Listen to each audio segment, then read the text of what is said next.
Joining us now, former Fed Vice Chairman Roger Ferguson. He is former president and CEO of TIAA and now vice chairman of the Business Council and CNBC contributor. Roger, great to see you as always. Thanks, Melissa. Nice to see you.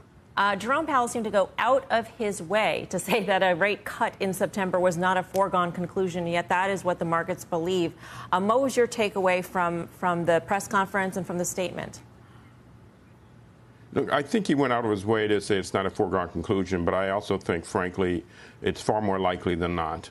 A couple of things struck me in the press conference. One was the revelation that some of the members had actually discussed a rate cut at this meeting, which for me was a bit of a surprise. And secondly, Powell did say that the economy is roughly in balance. And the logic of an economy that's roughly in balance, not too hot, not too cold, suggests that you don't really need to have short-term interest rates in restrictive territory. So I think the logic of the argument tends to lean much more towards a higher probability of a cut than maybe Chair Powell was willing to admit yesterday.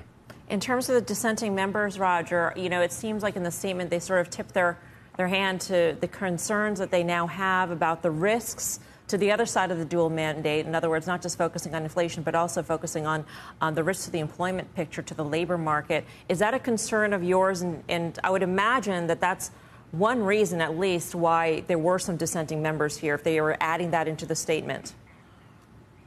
Well, there weren't formally any dissents. There are folks who had a different point of view. But at the end of the day, Powell went out of his way to say that everyone agreed. But yes, I think, as I've listened to the speeches over time, and certainly yesterday's revelations, I think what people are focused on is that indeed interest rates at this level are stressing a number of families. And we're seeing low and moderate income people, I think, having a bit of a hard time. And so one of the issues here is, in fact, the dual mandate. And I think Powell was clear that they don't want to tip the economy into a recession, for no reason if inflation is continuing to perform, as they hope it will. I think Andrew has a question.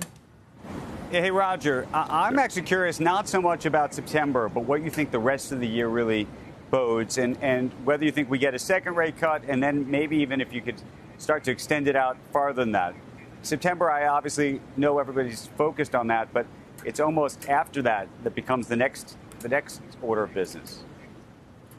Well, I think that's right. And so I've been in the camp that, probably two this year, because as I think consistent with what we're just talking about, the dual mandate does come into play. Even one cut of 25 basis points does not take the short-term rate out of restrictive territory. Powell was clear that they weren't thinking of a single cut of 50. One of the reporters asked the question. That does not mean that they're not imagining, if things unfold as they expect, that they'd have two cuts this year.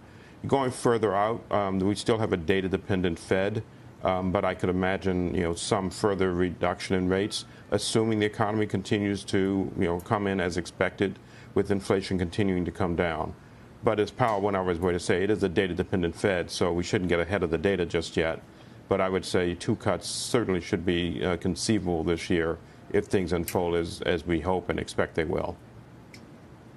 Do you think, Roger, that the notion of the soft landing, which seemed to have fallen into become consensus thinking, at least among market participants, is in jeopardy at this point? I think the Fed's doing everything it can to avoid putting it into jeopardy.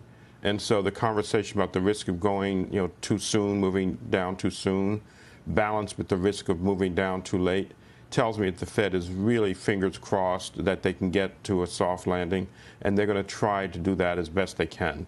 So I think the whole conversation is let's avoid risking a soft landing if we can, assuming inflation continues to cooperate. And so I would say it's still on the table, and everyone's got fingers crossed that they do the unlikely thing, and engineer a soft landing. It's rarely happened in the past. Let's hope we are lucky enough to see one this time around. The Fed said, or Jerome Powell said specifically, they are not data point dependent. They are data dependent, making clear the point that, they're looking at the series of data and not just one single report. And yet we are on the precipice of a jobs report this week, Roger. I'm wondering if you think that jobs and unemployment reports are going to come into, brighter focus going forward to at least to the November meeting. Well, first, I don't want to skip over the point that Powell made, that they're not data point dependent. The market very much is. Yes. And he was very much doing what I would try to do, which is to smooth it out. Having said that, I think one of the things that's giving them comfort is that the labor market is showing that is increasingly in balance. And so evidence that the labor market is continuing to move into balance, I think, would be really helpful. So while they're not data point dependent, it's clear that the condition of the labor market being much more balanced is pretty important to their overall statement and their overall frame of mind that it's going to be okay to continue to start to move rates down.